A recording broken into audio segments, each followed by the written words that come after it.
Welcome to the world of science fiction stories, and don't forget to like, share and subscribe my channel. Enjoy the listening. They laughed at the tiny fleet until they realized it was human ships. The Grand Assembly Hall of the Galactic Confederation buzzed with excitement. Hundreds of aliens from different planets sat in large chairs. They all looked at a big screen on the wall. Admiral Joe stood tall, his 4 eyes fixed on the screen. The screen showed small ships moving through space. The ships were tiny compared to the Confederation's massive vessels. "Look at these primitive ships," Admiral Tejo laughed, his blue skin wrinkling around his mouth. "They dared to enter our space." His 4 eyes blinked one after another, showing his amusement. The other aliens in the room joined in the laughter. Some had tentacles, others had wings, but all thought the small ships were funny. Commander Jisoo moved closer to the screen. She tapped it with her long finger and the image zoomed in on one of the small ships. "The hull is made of basic materials," she said. "Our smallest ship could destroy their entire fleet." More laughter filled the room. The Confederation had ruled this part of space for over 500 years. They had never met a species with such simple ships before. In the back of the room, Junior Intelligence Officer Sun Woo sat quietly. Unlike the others, he did not laugh. His 3 eyes narrowed as he studied the ships. They moved in perfect formation, like dancers in space. The energy readings from their engines were unusual. "Something is different about these ships," Sun Woo thought. "They are small but they move with purpose." He made notes on his data pad while the others continued to joke. Admiral Teju raised his hand for quiet. "Who are these newcomers?" he asked. Commander Ju checked her screen. "They call themselves humans, from a planet called Earth. They have only recently developed space travel." "Humans? Never heard of them," said Admiral Tayo. "Send them a warning message. Tell them to leave our territory or face consequences." "Yes, Admiral," Commander Ju said with a smile. "They will probably run away as soon as they receive our message." Suinmu wanted to speak up, to warn that these ships might be more than they seemed, but he knew his place. Junior officers did not question admirals. Meanwhile, aboard the UES Pathfinder, Captain Hyrie Kim walked around the bridge. Her ship was the largest in the human fleet, though it would look tiny next to a Confederation vessel. The bridge was busy with activity. 20 crew members worked at different stations, monitoring screens and pressing buttons. The air smelled of coffee, and the hum of the engines vibrated through the floor. Captain Hyrie stopped behind Navigation Officer Doyen. "Report," she said. Doyen pointed to his screen. "Captain, I'm picking up massive structures at coordinates 227. 4. They're definitely not natural. Nothing in our database matches their size." Hyrie leaned closer to look at the screen. The structures were enormous, at least 20 times bigger than the Pathfinder. "Could they be space stations?" she asked. "Possibly," Dohan replied. "But they're moving." "I think they're ships, Captain." Hyurie's heart beat faster. After years of searching, humans had finally found alien life. But she felt worry, not just excitement. Any civilization that could build ships that big would be far more advanced than humans. "First contact protocols," she ordered, straightening her blue uniform. The crew immediately responded, their training taking over. Lieutenant Mi moved to the communication station. "Preparing diplomatic signals on all frequencies, Captain. Universal greeting messages ready to transmit." "Good," Hyrie said. She turned to another officer. "Jawan, keep defense systems on standby. Passive mode only. We don't want to appear threatening." Jawan nodded and tapped on his screen. "Defense is ready but not active, Captain." Hyrie looked at the main screen, which showed the starfield ahead. Soon they would meet aliens for the first time in human history. She hoped it would go well. Send the greeting message, she ordered. Message sent, Captain, Mji replied. Now we wait. The bridge fell silent. Everyone looked at the screen, waiting for a response. After a few minutes, Mi's console beeped. Captain, we're receiving a transmission. It's alien. Excitement spread through the bridge. Hayuri tried to stay calm. Run it through the translation program. Mi worked quickly. Translation coming through now, Captain. Words appeared on the main screen. The crew read them in silence. Leave Confederation space immediately. Primitive vessels will be destroyed if you do not comply. The excitement on the bridge turned to tension. That's not very friendly, John said. Hayuri frowned. It could be a translation error. Maybe their language is very different from ours. What should we do, Captain? Asked Mji. Hayuri thought carefully. Running away might look weak. Staying without responding might look aggressive. She needed to show both strength and peacefulness. Send another message, she decided. Explain that we come in peace and wish to establish friendly contact. Include information about Earth and humans. Show them we are not a threat. Yes, Captain, Mji said, typing quickly. Duyen suddenly called out, Captain, the alien ships are moving. They're heading toward us. On the screen, 3 enormous ships broke away from the main group and moved toward the human fleet. They looked like mountains floating in space, dwarfing the human vessels. Are they responding to our message? Hayuri asked. I don't think so, said Mji. They haven't acknowledged our second transmission. Here made a quick decision. All ships maintain position but prepare for evasive maneuvers if needed. Do not power weapons unless I give the order. Captain, Jawan said, our ships won't stand a chance against vessels that size if they attack. Size isn't everything, Heer replied. We have speed and maneuverability on our side, and they don't know what we're capable of. The alien ships grew larger on the screen as they approached. The human crew watched nervously, not knowing if this first contact would end in friendship or disaster. Back in the Confederation Command Center, Officer Sunmu watched with growing concern. Unlike his colleagues, he did not underestimate these small human ships. There was something about their design, something about their approach that suggested cleverness and adaptability. They're not running away, he noted to himself. Interesting.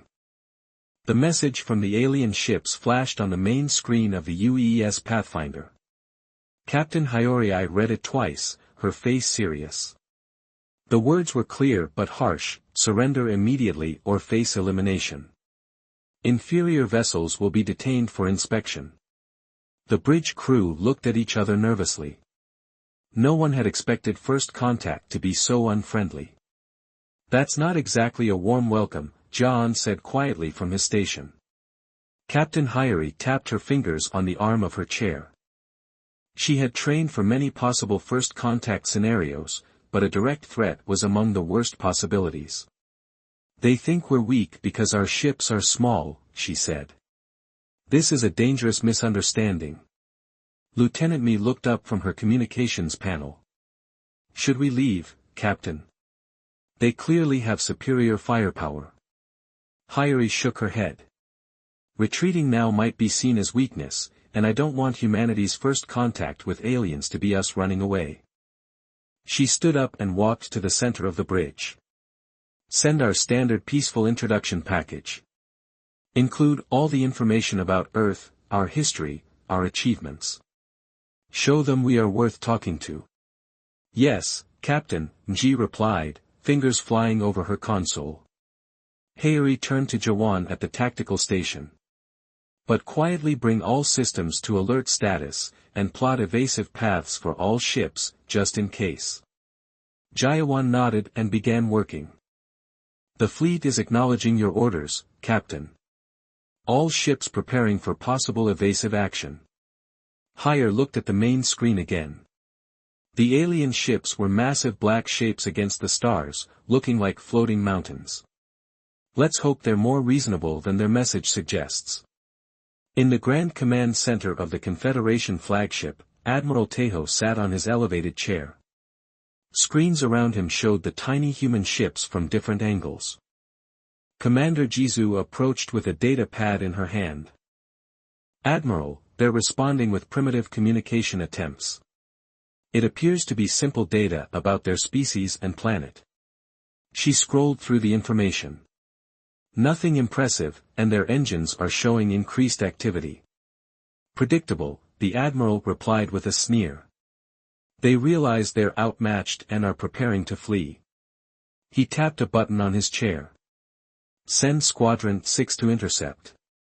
A simple demonstration should suffice to teach these newcomers their place. From the side of the command center, Officer Sunmu watched with concern. The junior intelligence officer had been studying the human vessels carefully. He noticed patterns that others missed. He stepped forward, his heart beating fast. Speaking up to an admiral was not common, but he felt he must. "Admiral, if I may," Sun Wu said hesitantly. "Their movement patterns suggest coordinated defensive formations. This isn't typical of truly primitive species. They're positioning themselves to protect each other while maintaining escape routes." The Admiral turned his 4 eyes toward Sun Wu, clearly annoyed at the interruption. "And you are?" "Junior Intelligence Officer Sunu, sir." The Admiral waved his hand dismissively. "Squadron 6 can handle any primitive tactics. These humans have barely left their planet. Their technology is centuries behind ours." He turned back to Commander Ju. "Proceed with the operation." "Yes, Admiral," Ju said with a smile. She sent the orders to Squadron 6. Sunu returned to his station, worried. The humans were being underestimated, and that could be dangerous. He continued to watch his screen, focusing on the unusual energy readings from the human ships. On the Pathfinder, alarms suddenly blared. Navigation Officer Doyen called out, "Captain, 6 enemy vessels have broken formation and are approaching at high speed." "Show me," Hyori ordered. The main screen changed to show 6 sleek alien ships moving toward the human fleet. They were smaller than the giant vessels but still twice the size of the Pathfinder. "They're charging weapons," John reported, his voice tense. "Energy readings are off the charts." Hyori made her decision quickly.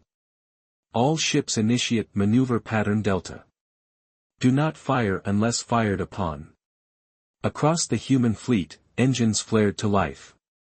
The ships began to move in perfect coordination, splitting into smaller groups that would be harder to target. The alien vessels fired their weapons. Beams of bright energy cut through space toward the human ships. But the humans were ready. With surprising speed and agility, their ships twisted and turned, narrowly avoiding the deadly beams. They missed. Someone on the bridge shouted. Hyuri remained focused. "Stay in formation. Remember your training." The alien ships fired again and again. The human vessels evaded. The aliens seemed confused by the humans' quick movements. Captain Xiaoan said, "I've analyzed their weapon systems. They have a 3-second recharge time between shots." Hyori nodded. "That's our window. When they fire next, all ships execute Maneuver Omega. Fighters launch and target their sensor arrays only." When the alien ships fired again, the human fleet suddenly split in all directions. At the same time, smaller fighter ships launched from the larger vessels. The fighters were tiny, barely bigger than a car, but incredibly fast. The fighter pilots were the best Earth had to offer. They flew their ships with amazing skill, darting between the energy beams. They reached the alien vessels and fired precise shots at specific points on their hulls. "What are they doing?" Commander Jizu asked as she watched from the Confederation Command Center. "Their weapons are too small to damage our ships. But the fighters weren't trying to destroy the alien vessels. They targeted the sensor arrays, the eyes of the ships. Two of the alien vessels suddenly went dark as their sensors failed. Squadron 6 reports critical systems failures. Commander Ju shouted, her voice high with surprise. Two ships have lost all sensor capability. Admiral Teju stood up, his four eyes wide with shock. Impossible. How could primitive vessels cause any damage to our ships? The command center fell silent. Everyone stared at the screens showing the impossible, two advanced Confederation warships floating helplessly in space, disabled by the supposedly primitive human fighters. Officer Sun Wu looked at his data. The human fighters had somehow identified the exact weak points in the Confederation ship's design. It should have been impossible for a species encountering their technology for the first time. Admiral, he said quietly, I believe we have severely underestimated these humans. Admiral Tejo didn't respond. He was still staring at the screen, his face a mixture of shock and growing anger. In the remaining alien ships, confusion spread. They had expected an easy victory against primitive vessels. Instead, two of their ships were already disabled, and the human vessels continued their complex evasive patterns. On the Pathfinder, Captain Hare watched as her fighters returned to their carriers. Status report, she demanded. All fighters returned safely, John reported. Two enemy vessels disabled. The others are regrouping. Good, Hihuri said. Send a message to the alien fleet. Tell them we don't want to fight, but we will defend ourselves if necessary. The human fleet formed a new defensive pattern, ready for whatever came next. The first battle between humans and aliens had ended, and to everyone's surprise, the tiny human ships had won. The Proxima boundary was a beautiful place in space. Thousands of asteroids floated silently, circling a distant star. The asteroids were all sizes, from small rocks to huge mountains. They moved slowly in their ancient dance. This peaceful scene changed when the massive ships of the Galactic Confederation arrived. Hundreds of alien vessels moved into position on one side of the asteroid field. They were huge black shapes against the stars, each one big enough to hold an entire human city. Admiral Teju stood at the center of his command ship's bridge. He looked at the massive view screen showing the asteroid field. Behind the asteroids, small dots of light showed the positions of human ships. Look at them, Admiral Tejo said with a smile. The humans are scattering. They flee already. The other officers nodded and smiled. After their earlier embarrassment when two ships were disabled by the tiny human fleet, the Confederation had brought its full might. This time they would crush the humans completely. Officer Sunu studied his screen carefully. Since the first encounter, he had been promoted and now stood closer to the admiral. He saw something in the movement of the human ships that worried him. Sir, Sun Wu said, I don't believe they're retreating. Their movements appear too coordinated. They seem to be following a plan. Admiral Teju frowned. What plan could they possibly have against our armada? We outnumber them 10-1. Before Suanmu could answer, loud alarms blared across the command center. Red lights flashed from every console. Multiple human vessels approaching at high speed, shouted the tactical officer, his voice high with surprise. They're coming through the asteroid field. On the main screen, everyone could see small human ships darting between the asteroids. They moved with impossible speed and precision, using the floating rocks as cover. How can they navigate through asteroids at that speed? Someone asked. Impossible maneuvers, shouted the tactical officer as one human ship pulled a tight turn around a large asteroid, changing direction so quickly that it seemed to defy physics. That turn would kill any pilot.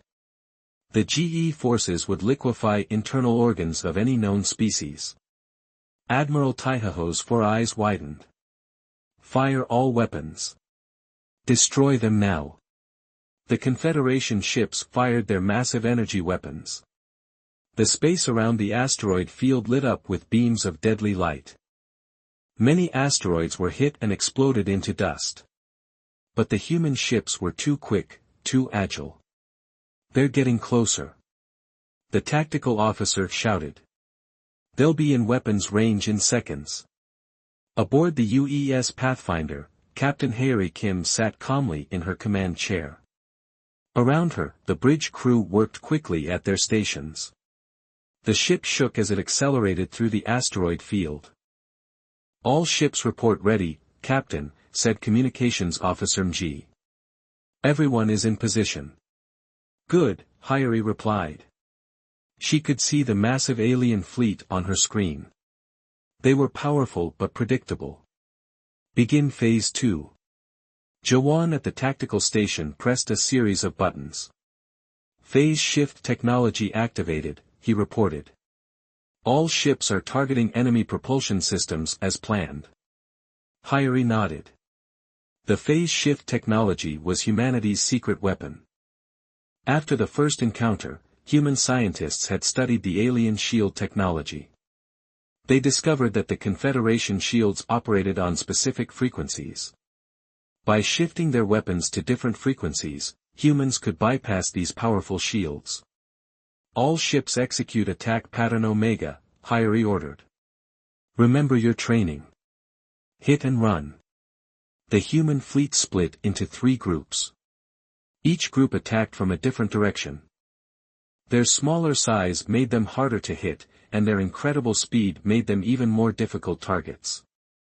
As they got close to the Confederation ships, they fired their weapons. Unlike the massive energy beams of the aliens, human weapons were smaller but precisely targeted, and thanks to the phase shift technology, they passed right through the alien shields. Direct hits reported across all groups. MJI announced, unable to keep excitement from her voice. Squadron 3 reports successful hits on 3 enemy capital ships. Their engines are failing. Hyrie allowed herself a small smile. The plan was working. What about our ships? Squadron 2 is taking heavy fire but maintaining formation, Ninji reported. The Dauntless and Aurora report minor damage.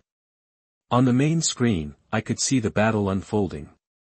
Her ships darted around the massive alien vessels like flies around elephants, but these flies had stingers that could hurt. The human interceptor squadrons were especially effective. These tiny one-person fighters were piloted by men and women with neural links directly connecting their brains to their ships. This gave them reaction times that seemed impossible to the alien observers. One fighter pilot, Summon, pushed her tiny ship to its limits.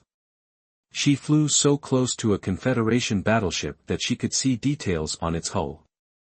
Her neural link allowed her to feel her ship as if it were her own body.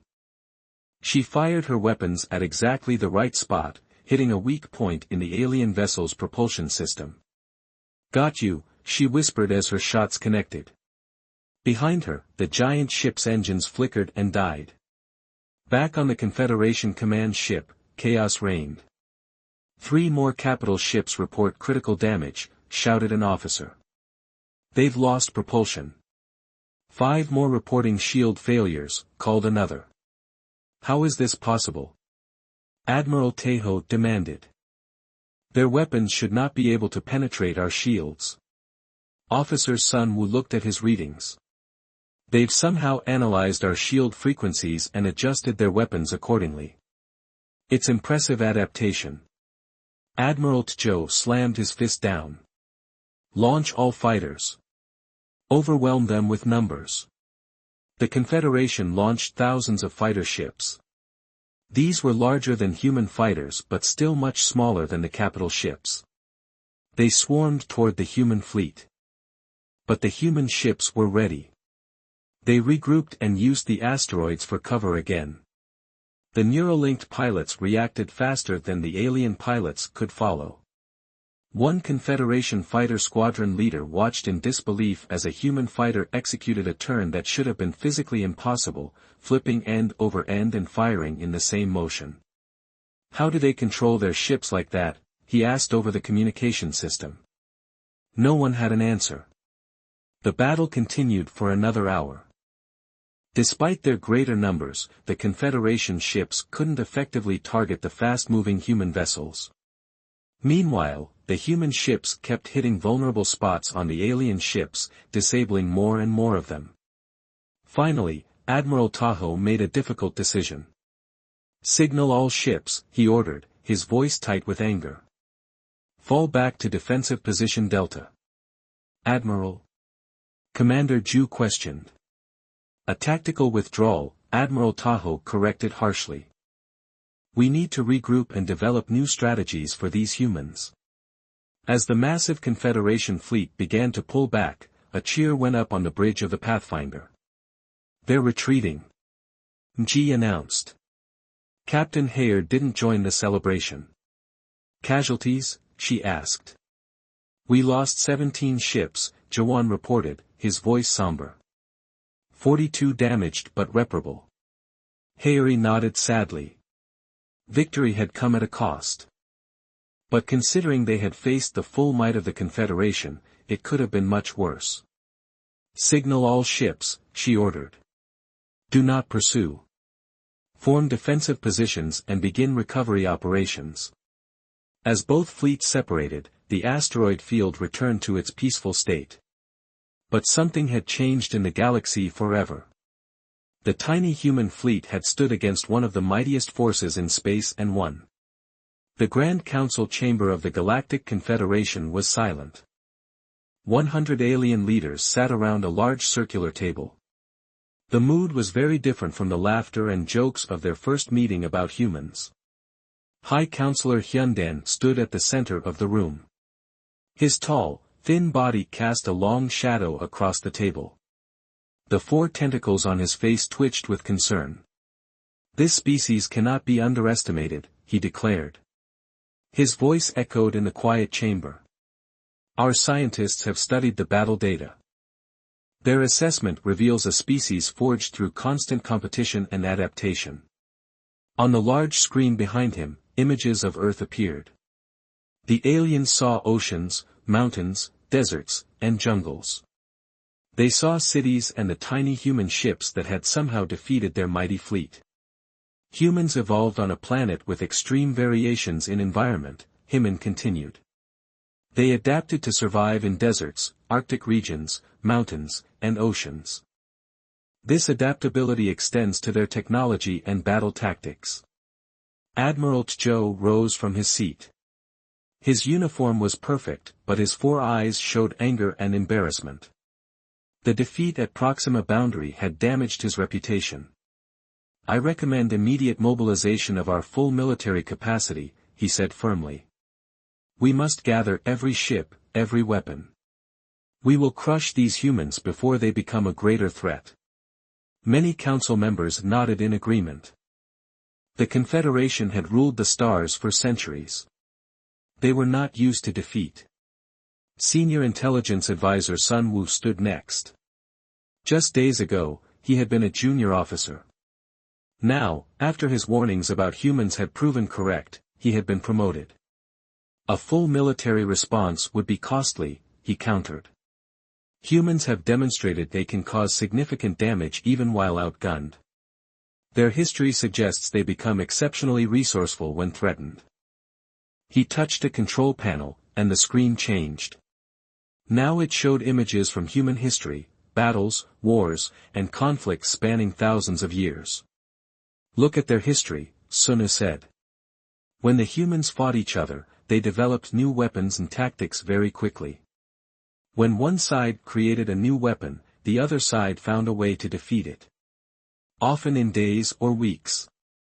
The council members watched as images of human wars flashed on the screen. "They consistently developed countermeasures at remarkable speeds," Sun Wu continued. "I believe a diplomatic approach would serve us better. Humans could become valuable allies rather than formidable enemies." High Counselor Hyender ordered a vote, war or diplomacy. The vote was close, but diplomacy won by a small margin. Many were still angry about the defeat, but Sun Wu's arguments had been persuasive. "Prepare for negotiations," Han Bin ordered. We will meet the humans on neutral ground. 3 weeks later, a small meeting was arranged.